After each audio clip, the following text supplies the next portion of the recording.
Welcome, friends, to our fifth session of this seminar on the Secret Doctrine.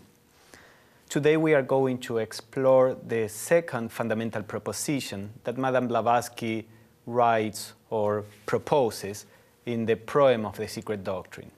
We have seen that the first proposition she puts forward was about the nature of this absolute reality, which is the ultimate reality in the universe, whether there is a universe manifested or not.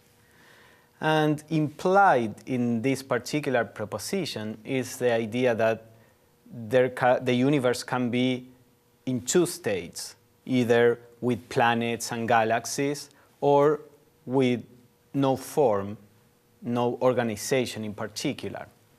So in the Theosophical view, this alternation of a manifested universe and the dissolution happens in a cyclic way, as we are going to see.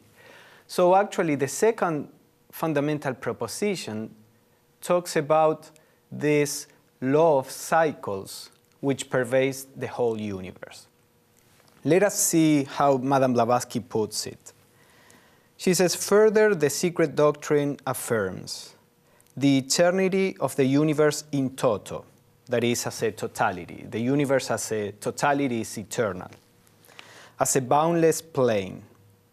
But periodically, it is the playground of numberless universes incessantly manifesting and disappearing.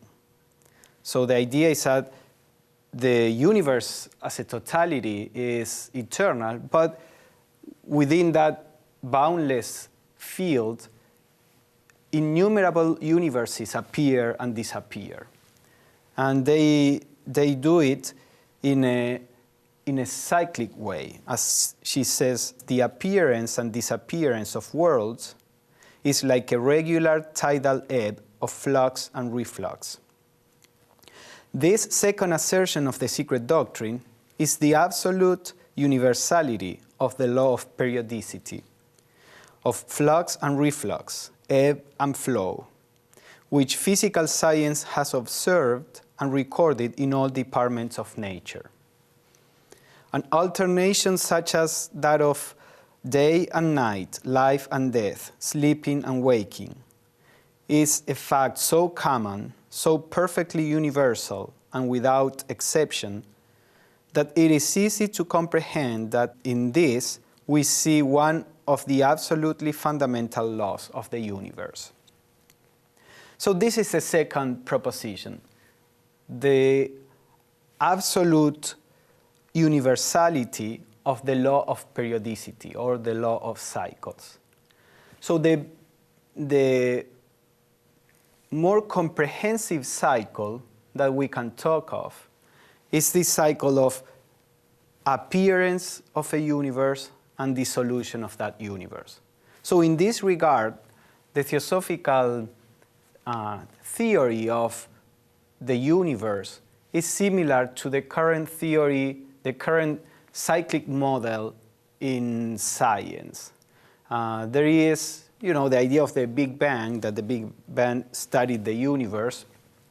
And then there are different views, whether one of them is that the universe will keep on expanding until the planets get too far away from each other, there is no possible organization, and then we will have just straight matter. Or the other view is that the universe will reach a place in which it will start a process of contracting and may go back to the original central point from which the universe was created or generated. Now, there is no idea whether after that a new Big Bang will come or not. Now, there is a new model, a cyclic model, that proposes this. It's a little different. It uses parts of the theory of the Big Bang, but the idea is that the universe goes through a cyclic process of creation and dissolution. And this is what the Secret Doctrine and several ancient traditions propose. Now, this, in Hinduism, for example, the manifestation of the universe is called Manvantara.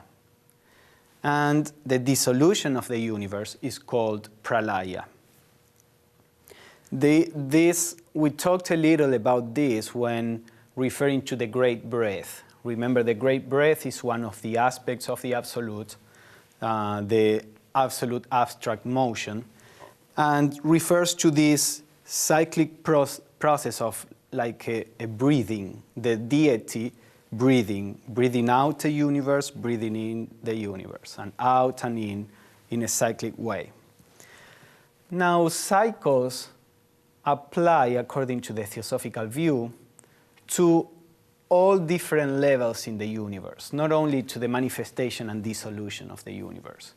So Madame Blavatsky shows a few of very common cycles that we know of, day and night, on life and death, and sleeping and waking. Although life and death is a cycle only if you take, for example, if you are talking about a human being, it is a cycle if you take into account the theory of reincarnation. Otherwise, usually in the West, life is seen as a beginning, there is a line of life, and death is the end. So it's more a line rather than a cycle. Now, in science, there are many cycles that have been observed. Even at the level of atoms and molecules, we have the cycles of the elements. The cycle of water, or the cycle of the carbon, or many other cycles. And we usually talk about recycling things with the idea of a cyclic use of things. So the plane of matter, the physical plane, shows many cycles. But in the Theosophical view, these cycles also apply to our psychological aspect, to our spiritual aspect. It applies to the planet as a whole, and to inner planes in the universe, to the whole process of evolution. The whole process of evolution is built upon cycles and cycles within cycles. So, for example, Madame Blavatsky said that the ancients divided time into endless cycles, wheels within wheels. These are the cycles within cycles we were talking about. All such periods being of various durations, and each marking the beginning or the end of some event, either cosmic, mundane, physical, or metaphysical. There were cycles of only few years and cycles of immense duration. So Madame Blavatsky says there are racial, national, and individual cycles also, not only cosmic cycles. So to begin to see how this law of cycles is very important in understanding the universe, we have to explore the pattern of these cycles. So one aspect of these cycles that happens frequently, if not always, in the processes in evolution or in the universe itself, is that the cycles have two stages. One is what is called sometimes the descending arc. So this is descending arc, where a spiritual spark or a spiritual process, depending on what we are talking about, is originally in a state of purity. And then little by little, it begins to become more and more complex. It comes out of that state of unity that we were talking about in the previous session, and begins to generate a duality, a triplicity, and from there, a complexity and diversity, which allows to express certain potential qualities that are as a seed in the unity, but at the same time, it immerses consciousness in the illusion of being separate, of being limited, of being conditioned. So the first stage in most of the evolutionary cycles is this descending arc, where consciousness begins to delve deeper and deeper into matter. And then there is a second arc, which is the ascending arc, in which consciousness, after having spent some time at the bottom of that particular system, begins to reascend back to the point of origin. Of course, at the beginning and at the end of the process of evolution, consciousness will be found in a similar position, but there is, during the whole process, as we are going to see when exploring the third fundamental proposition, there is a transformation that consciousness undergoes, so that the consciousness that begins is different from the consciousness that ends, even if the process brings consciousness to the same plane or to the same state. We are going to see that later on. I just wanted to mention that. So this is one of the main patterns that you will find in cycles, especially in cycles that have to do with evolution. There is a descending arc and there is an ascending arc. Now there is also another important feature, and is that most evolutionary cycles are sevenfold. They are constituted by 7 stages. And then within each one of those stages, as we are going to see, there are other minor sevenfold cycles. So number 7 seems to be a very fundamental number in the process of evolution, in the pattern of evolution. So let me digress a little from the concept of cycles to show why this number 7 is important, so that we can understand how this forms part of the basic pattern of the universe. We have seen in our last session a progression of differentiation. So we have, for example, first we have the 0, which contains everything. Everything in an undifferentiated state. Then within the 0, we have a differentiation, a first seed, which potentially will become 2, but at the moment is just a first seed. So we have 0, 1, then that 1 develops into a duality, and the 1 polarizes itself and then separates, although this separation is, ultimately speaking, illusory, but it acts as if it were separate, different. And we saw that as soon as we separate the poles, there is a third element that comes into being, which is a relationship between these 2 poles. So we have this progression from 0 to 3. Now the next stage is the combination of these 3 basic elements.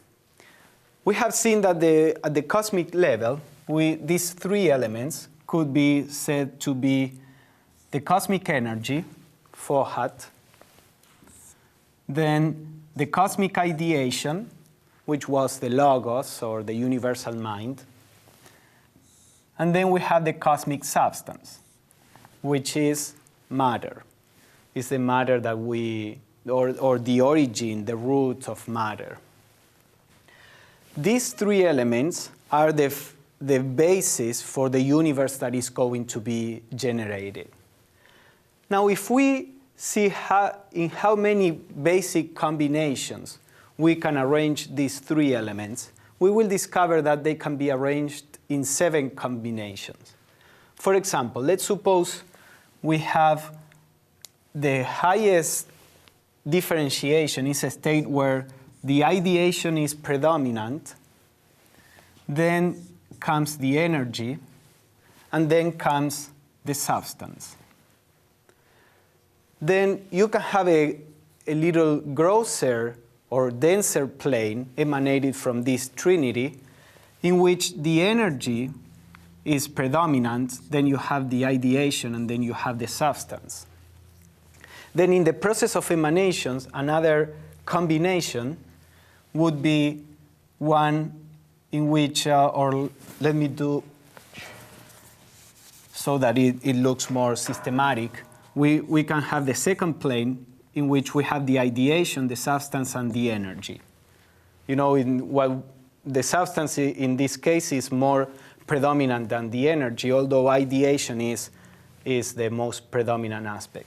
We can do the same with the energy, where we have energy, ideation, and substance, or energy, substance, ideation. And then we have one where substance is more predominant, and then the ideation and energy, and substance, energy, and ideation. Or you can call, energy, spirit, and matter, in whatever way you want to call this. You see that there are 6 possible combinations, plus the state in which the 3 are in an equilibrium, in balance, in a state of balance. So this is how 3 elements bring about 7 different patterns, principles, or combinations. One which stays always in a state of equilibrium, of balance, and is the origin of the other 6 differentiations. And the 6 differentiations are the ones that are produced by the different combinations. So from 3, we have 7 elements. And this is why, in the Theosophical view, the number 7 is regarded to be a fundamental number within the pattern of the universe. So all these cycles that we are going to see are, in one way or the other, related to this 7-fold nature. So we have these 2 qualities or patterns in cycles, that it has a descending and an ascending arc, and that it goes through 7 different stages as the cycle progresses. So let us combine these 2 patterns and see how the cycles takes place usually, especially, as I said, when we are talking about evolution. These 7 differentiations that we were talking about can be regarded as the 7 planes of the universe. So we have a plane where the first logos begins to manifest. That is the plane of unity from which everything sparks. Then we have a second plane, the plane of duality, the second logos. Then we have the third plane, the plane of the triplicity, the third logos. The triplicity, which is a creative principle in the universe. This is what most religions talk about when they talk about God, the creative God. Now, as we saw, there are 4 further planes, making 7 in all. And the absolute reality would be like the whiteboard. The absolute reality is the background for everything there. So the process of, let us start by examining the evolution of our planet and the life that is within the planet. In the Theosophical view, our planet is on the lowest of the planes, which is a physical plane. So this is the planet Earth. The planet Earth, the physical planet that we know, which is on the lowest planes, is holding a particular evolution, a particular wave of evolution, if we want to call it that way. But the process of evolution does not begin on the physical plane, as we say in Theosophy. the process of evolution, as I explained before, begins from the spiritual planes. It descends to the lowest plane, and then it ascends back to the spiritual planes. So we have a process, a descending arc of the cycle, and we have an ascending arc of the cycle. In the process of descending, the consciousness, the cosmic ideation that is produced by the Logos, or that is the Logos, begins to fall deeper and deeper into matter and differentiate, producing innumerable sparks, and each one of those sparks are ourselves or other forms of life. Once that spark reaches the physical plane, it acquires a physical body. So we see animals, plants, minerals, or human beings, all with a physical body. But the consciousness of humans, animals, plants, etc., has not begun on this physical plane, as we are saying. It began from the highest of the manifested planes. So, for example, what it is said in Theosophy is that on this plane, on the plane that is right below the third Logos, our consciousness undergoes a process of evolution. This is the first stage. That stage is a stage of beginning to differentiate. Then, after that process of evolution is accomplished there, consciousness descends one more plane and undergoes again a cycle of evolution in that other plane.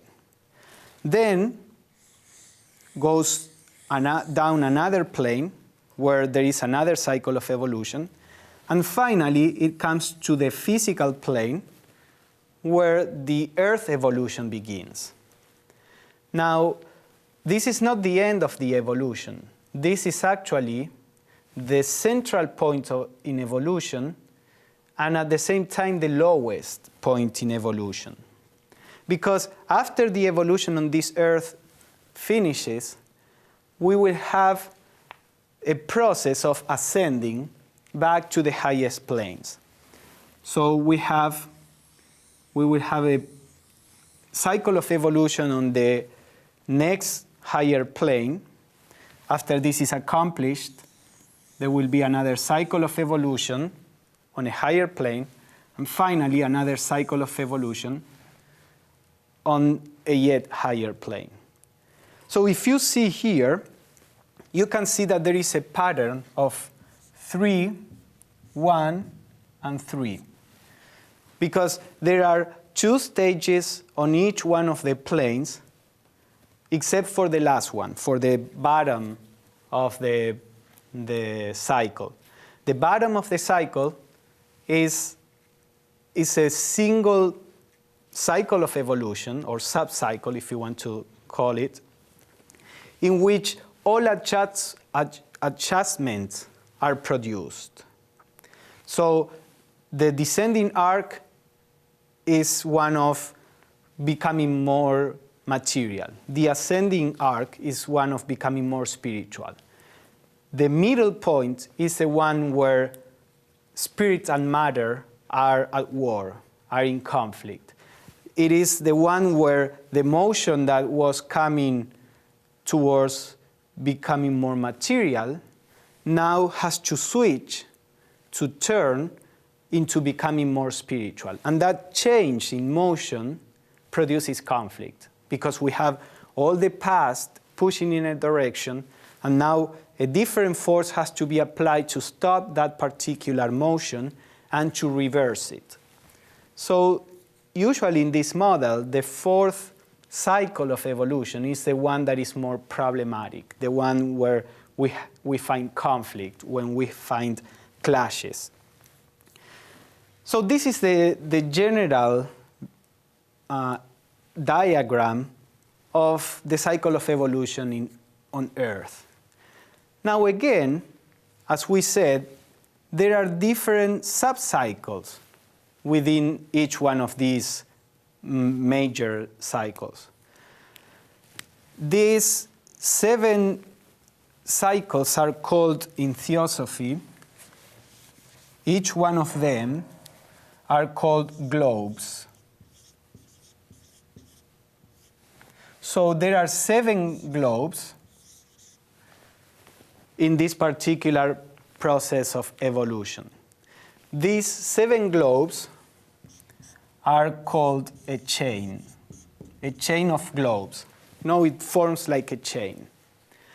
So we have within a chain 7 globes.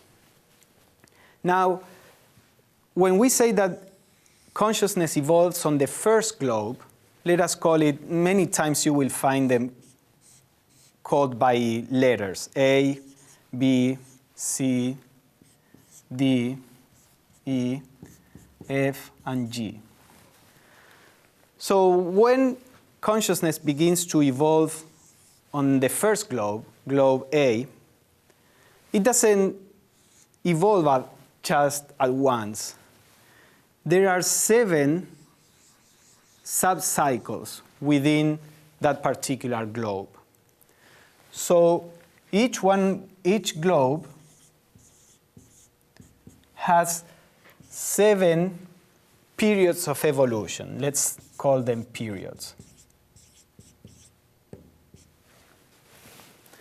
Once these 7 periods of evolution are accomplished on globe A, then consciousness goes to the lower globe, again 7, so we will have 7 here, goes down again 7 periods of evolution, then down again 7 periods, then down to Earth, and again 7 periods, and then it will go up again 7, 7, 7.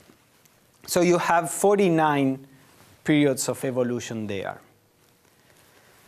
Now these periods of evolution on Earth, in our current cycle of evolution, they are called root races. The word root races means the root of the different cycles of evolution, not the roots of what we call a race, but the roots of a new cycle of evolution. You know that in many traditions, even in the Bible, there is this reference to a universal deluge.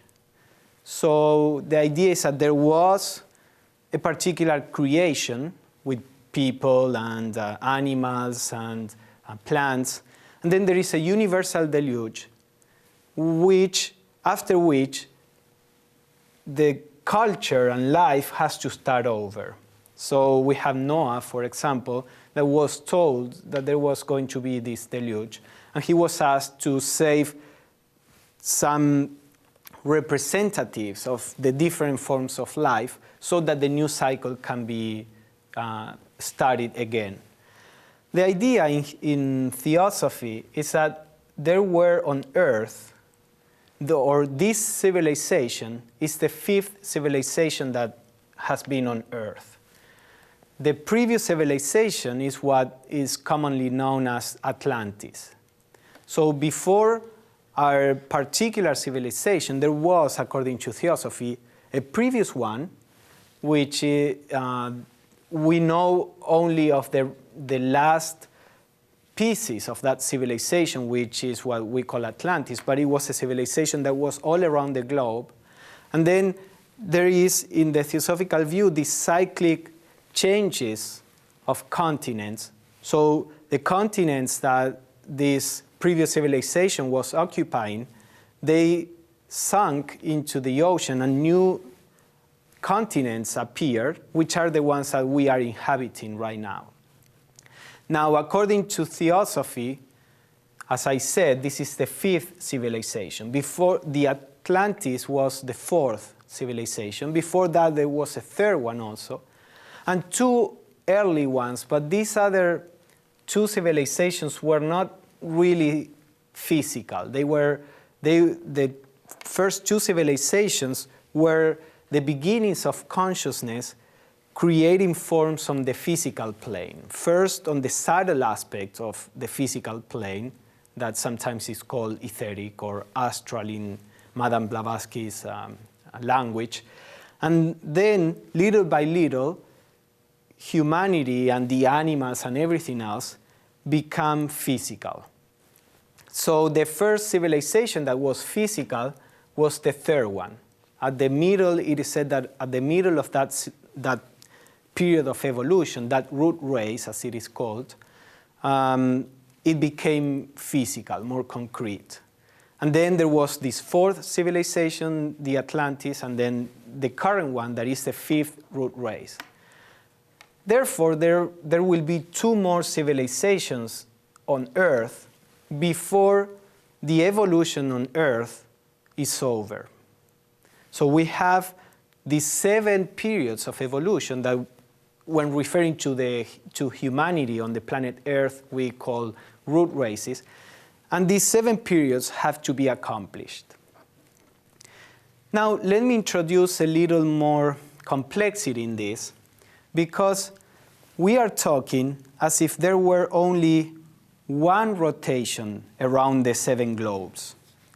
Now, actually, to accomplish the whole scheme of evolution in which the Earth is involved, there will be 7 rotations around the 7 globes. We are, according to Theosophy, at the moment, in the 4th rotation. There was at the beginning of evolution a rotation which is called round. So we have a chain of globes, of 7 globes, and consciousness goes around this chain of 7 globes 7 times. Each round around the globes is called round. So we have 7 rounds to accomplish the whole aim of evolution on Earth. So we had already 1 round, a second one, a third one, and now we are at the middle of the 4th round. So let me summarize here all these different cycles.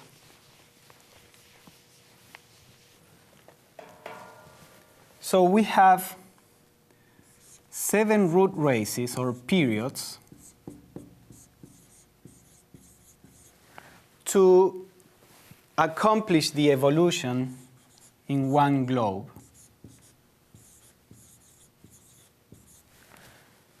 Now we have, our life has to go through 7 globes to accomplish 1 round of evolution. And life or consciousness has to go 7 times around these globes, 7 rounds, so that 1 chain of globes, or the evolution in 1 chain of globes, can be accomplished.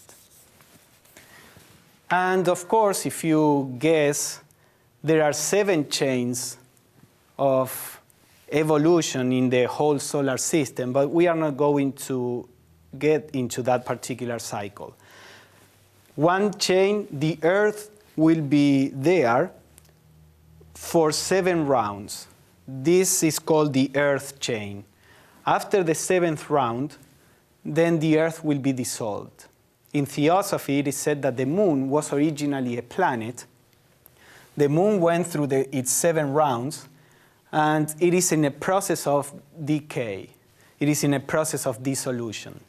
So from the Moon, a new cycle of evolution started on Earth. And eventually, the Moon will completely dissolve as the years pass.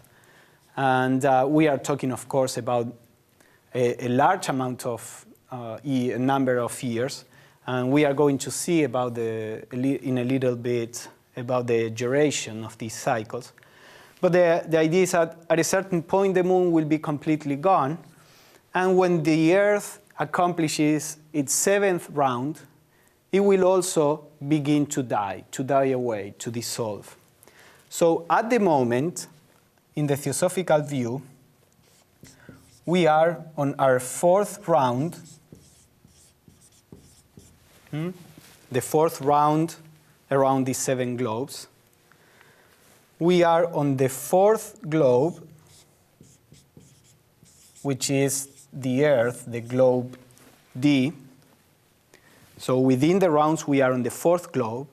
Within the globe, we are on the 5th period, or root race. The Atlanteans were the 4th root race. As you can see, we have said that the 4th is the point of conflict, the point of the war between spirit and matter. So the Atlanteans was the most conflictive point in the evolution in our chain, in our Earth chain. And it is said in the Theosophical view that the Atlanteans actually had to be, at a certain point, the civilization had to be destroyed because it was turning towards absolute evil.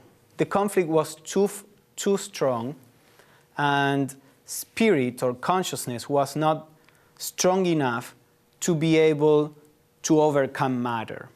So this civilization was, from a certain point of view, cut short, and the new civilization started. We cannot go into any details about this. I'm just, my point here is to point out to the fact that we are at the very bottom of the process of evolution, just going a little beyond the very bottom of the process. So it is expected that the evolution of consciousness will involve still quite a bit of struggle and conflict. Now, let me say one more thing. Each one of these root races, as we said, we are in the 5th root race, has of course 7 subcycles, which are called subraces. So one root race is composed of 7 subraces. Now, these subraces are closer to our idea of of what a race is. So these subraces are more similar to the idea of ethnicity. Now, the idea is that the whole humanity is undergoing the 5th root race. It's the 5th period of evolution. Within this period of evolution, different subraces, different ethnicities appear, and the soul has to go through each one of these different ethnicities, and not necessarily in order. It is said, for example, that the first subrace is what we could call the Indo-European race, or the people from India. The 5th subrace is the race that is more related to the Germanic and Nordic ethnicity. The 4th subrace is the Latin race. Now, at the level of subraces, there is not necessarily a progress of evolution in the sense of that the 5th subrace is higher than the first subrace. At this point, these are all different stages. It's like if you are painting a paint. If you are drawing something, you can start by the background, you can start by the head or by the foot, however you want, and the background is not better or more evolved or higher than the foot or the head. They are all necessary, and it's just a question of how you are developing your painting. Now, the idea with the subraces is that they all develop a different aspect of what humanity needs. So no subrace is higher than the other in an absolute sense. Of course, each subrace develops something in particular. So for example, usually you will find in the fourth subrace a greater development of emotions and arts, because that's the quality of the fourth subrace. And then in the fifth subrace, you will find a greater development of the mind and intellect and the typical intellectual or Western philosophers. And the first subrace, like in India, you will find more a development of spirituality. And you can see that one subrace may have this emphasis on one aspect and lacking some other aspects. So these subraces can be seen as classrooms, where you incarnate in this subrace to develop, you as a soul, the ability to feel and the aesthetics and the artistic aspect. Or then you incarnate in another subrace to develop the physical aspect or the intellect or spirituality. So we go through all these subraces. At the moment, the cycle of evolution on Earth has reached the fifth subrace, and the sixth subrace is beginning to develop in the world. So it is said that in a few centuries, the sixth subrace of the fifth root race will begin to develop, or will begin to be a little more predominant.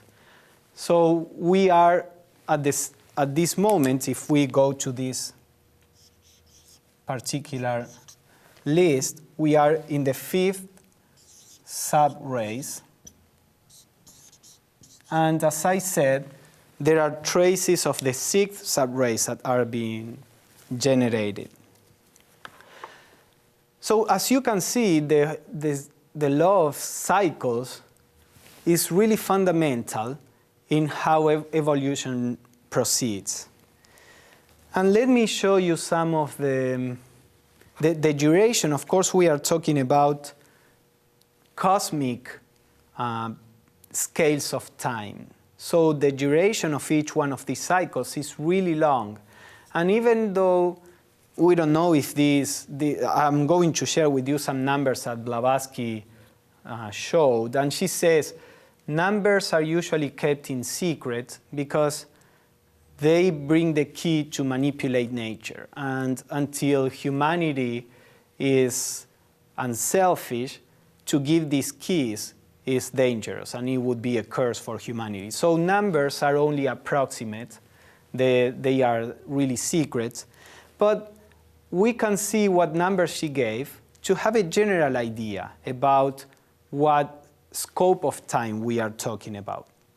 So for example, the fifth root race is supposed to last about 8 million years. Blavatsky said that because there is also an overlapping. When the fifth root race began, the fourth root race was still alive. So there is always an overlapping. Blavatsky said that the fifth root race began completely independent from the fourth 1 million years ago. But as you can see, since we are in the fifth subrace, we have already gone halfway the root race.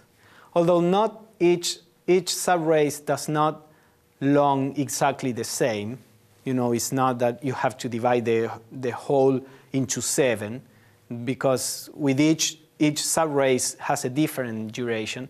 But to have a general idea, the fifth root race on this planet is alive for 8 million years. Then for how long is evolution going to be on globe D, which is the Earth, in this particular round? Remember, we are here. This is the fifth evolutionary cycle, the 5th root race on Earth, and then when the 7th cycle is accomplished, we'll go on to E, but then we will keep going on and accomplish the 4th round. So we will be on Earth again a 5th, a 6th, and a 7th time. But let us forget about that for the time being, and let's see for how long are we going to stay on Earth during this particular round. So Madame Blavatsky says that we are going to be here approximately for 14 million years. Since the beginning, remember that we are already past the middle of the evolution on Earth. Blavatsky says that the point in which humanity began to be physical, that was at the middle of the 3rd root race, then came a 4th and a 5th, that was 18 million years ago. And before that, we had 2 root races, the 1st, the 2nd. So we have been here a long time, not always in a physical form. And we, as I said, we can consider that we are just past halfway of the cycle. But again, that doesn't mean the exact half at the level of years. But to have a general idea of what kind of periods we are talking about, the whole evolution on Earth in this particular round takes 44 million of years. And now, what about the whole 4th round, from A, B, C, D, E, F, G, before we start the 5th round? Well, according to Madame Blavatsky, that takes about 617 million years. That's the 4th round. So you can see, and then, of course, this 4th round is only one of 7. So you can see how when we talk about evolution, we are talking in a scope of cosmic number of years. We are not talking about in terms of human civilization. For us, 5,000 years is ancient history. And yet 5,000 years is nothing within the scopes of time that we are talking about right now. So the idea is that these 7 rounds,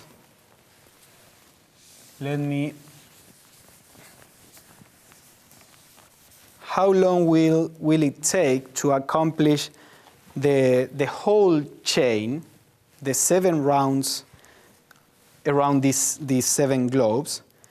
So the idea here is that the whole chain will take this amount of years.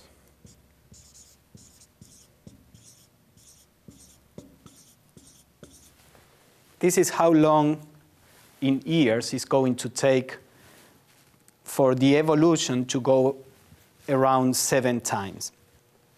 And once that happens, the Earth is going to be dissolved. So we could say that that is the amount of years that the Earth, since the beginning until it falls into state of what the Moon is now, is going to last.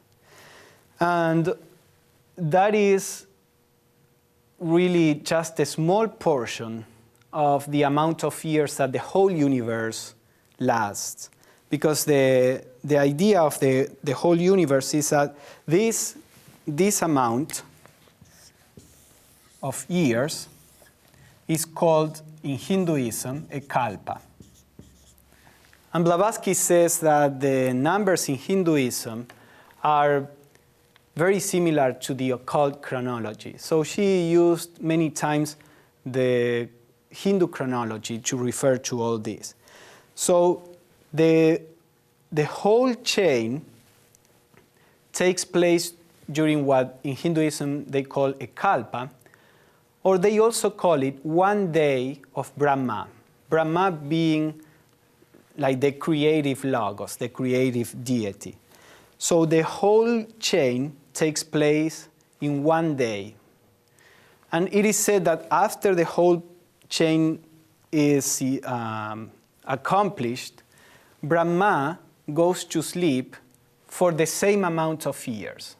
So we have a round, and then we have that could be seen as one day of Brahma, and then Brahma sleeps for one night, where the nights and the days are the same. So to accomplish one particular round, or chain, we have a day and a night. Now, in Hinduism, it is said that 360 of these days and nights form a year of Brahma. And then 100 years is what is called a Mahakalpa, or the great age of Brahma. So the idea is that the universe will be dissolved after 100 years of Brahma, which, as we said, 1 year are twice this. So 100 years are, well, you have to multiply that for 200.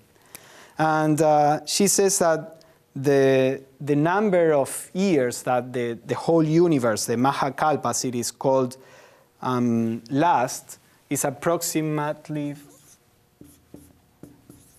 let me show you the number, years, human years. So that's more or less the amount of years that the whole universe will last.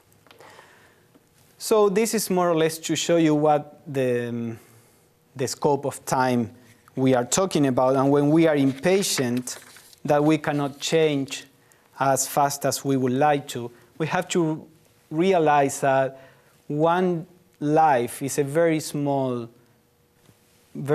portion of the process within the cycle of evolution.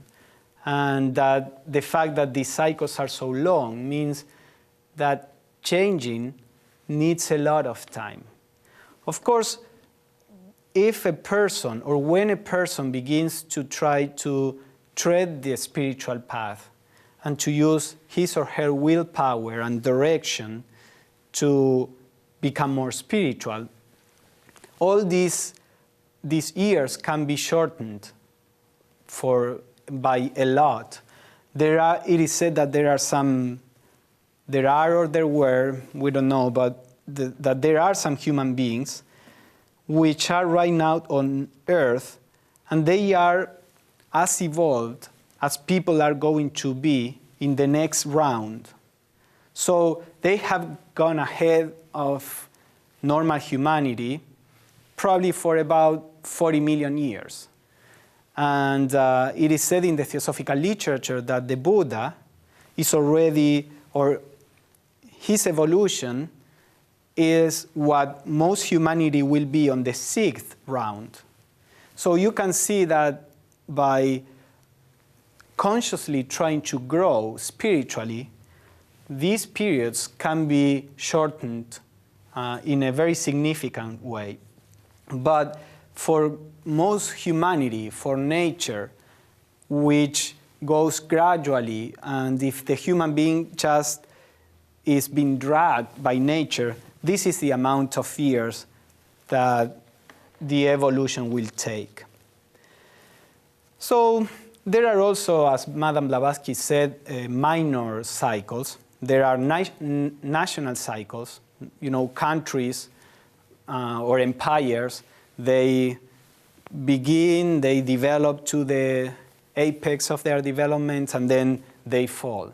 And we have seen that with one culture after the other. And that will happen with our particular culture again.